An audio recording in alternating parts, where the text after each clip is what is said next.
Magandang gabi po sa inyong lahat. Ako po si Dr. Jeff Ho. So, ang palaging tinatanong ng pasyente sa akin, Doc, ano bang pinakamagandang vitamins? Kasi ang dami na pong brands na ginamit ng aking mga anak pero hindi pa rin tumataba. No? Okay, so actually, kung talagang yung vitamins na ginawa ng tao, yung mga manufacturing companies, no? Mga manufacturing drug companies, kung tanungin natin, yung mga multivitamins na ginagawa nila, sa totoo lang po, pareho ang lahat kadalasan, except yung presyo. Okay? Siyempre, bakit mas mahal yung iba kaysa yung ibang brands? Kasi po, ina-advertise po nila. Hindi ibig sabihin na mas mahal ang vitamins. Mas mabisa yung vitamins kaysa yung mas mura. Bakit mas mahal yung iba na nag-advertise? Kaysa yung mga ibang brands na hindi nag-advertise? Siyempre, nagbabayad sila ng milyon-milyones sa radyo at saka TV stations. Tapos, ganun lang po ba? Hindi man nila babawiin? Siyempre babawiin nila or else, lugi sila. Di ba? So, paano nila babawiin? Siyempre, ipapatong nila yung binayad nila sa TV at saka radyo, ipapatong nila sa bawat presyo ng tablet or sa presyo pala ng bawat tablet. Sorry kasi wala akong kodigo no? Tuwing nagsasalita po tayo sa harap ninyo, wala akong kodigo kaya minsan nabubulol po tayo. Minsan medyo tumagal tayo ng ilang segundo bago tayo makapag-iisip kasi minsan naguluhan na ako kung anong sasabihin next, no? So anyway, kaya po mas mahal yung mga brands na in-advertise sa television. Kasi pinato nila sa presyo ng bawat tablet o ng bawat bote na syrup. Okay? Pinato nila sa presyo yung ginastos nila sa TV at saka radio. Kaya mas mahal sila. Kahit yung mga vitamin na isa lang ang naman, okay, dalawa, okay, tatlo, bite isa, yung ascorbic acid lamang. Walang iba. Ngayon, dagdagan nila ng zinc. Mas mahal pa ito kaysa yung mga multivitamins na brand. Lahat ng vitamins meron. Itong brand na ito, meron C at saka zinc. Mas mahal. Bakit mas mahal? Dalawang laman yan. Kasi bakit po?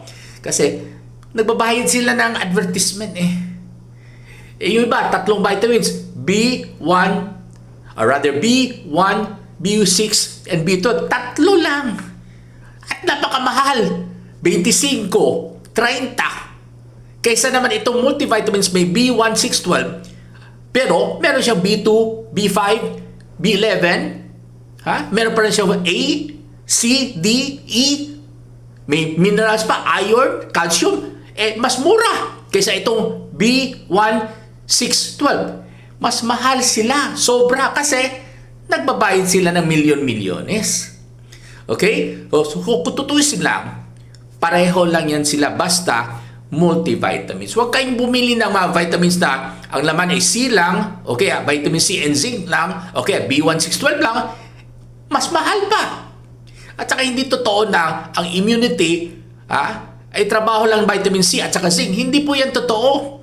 Trabaho yan lahat ng vitamins. Kaya po pag bumili kayo ng vitamins, hindi lang yung may C at saka zinc or may B1, B6, B12. Hindi. Kailangan multivitamins. Okay. Anong tinutukoy ko na ang pinakamura or pinakamabisa? Number one, pinakamabisa na vitamins ay walang iba kundi yung ginawa ng Panginoon para sa ating lahat. Ano yun? Siyempre, yung mga pagkain natin. Ano ba pala ano pala vitamins na nandun sa gulay? Mga B complexes. Yung mga prutas, nandiyan ang vitamin A, vitamin C. yung mga protina katulad ng isda, manok, baboy, baka, ha? Lahat ng vitamins, nandyan po yan. Ha? Hindi tanga ang ating Panginoon na nilikha niyang tao, tapos hindi na sinabayan na nilikha niya yung mapagkain para sa tao para mabubuhay ang tao. Hindi tanga ang Panginoon, matalino ang ating Panginoon. Hindi rin salbahe ang ating Panginoon na sinadya niya na kumulang ang paglikha niya sa mga pagkain, sa mga vitamins at saka minerals para sa tao, para mamamatay ang tao. Hindi rin salbahe ang ating Panginoon.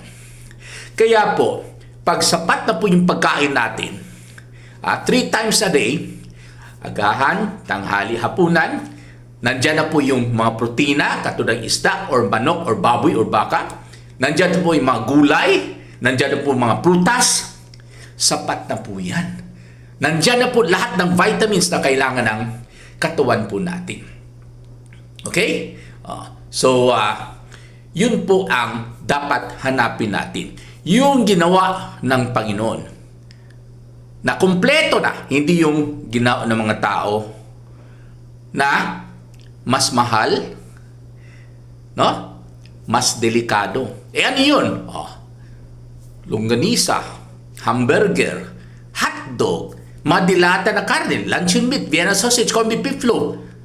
Mas mahal. O kaya dilata na canned fruits, mas mahal, mas matamis. Sinong yumayaman yan? Yung mga gumagawa ng kanilang produkto. Kaya po ang palagi ko sinasabi sa pasyente, ang ginawa ng Panginoon ay para po sa kalusugan natin. Samantala, ang ginawa ng tao, katulad itong mga manufacturing companies, ay para sa bulsa nila. Maraming salamat po.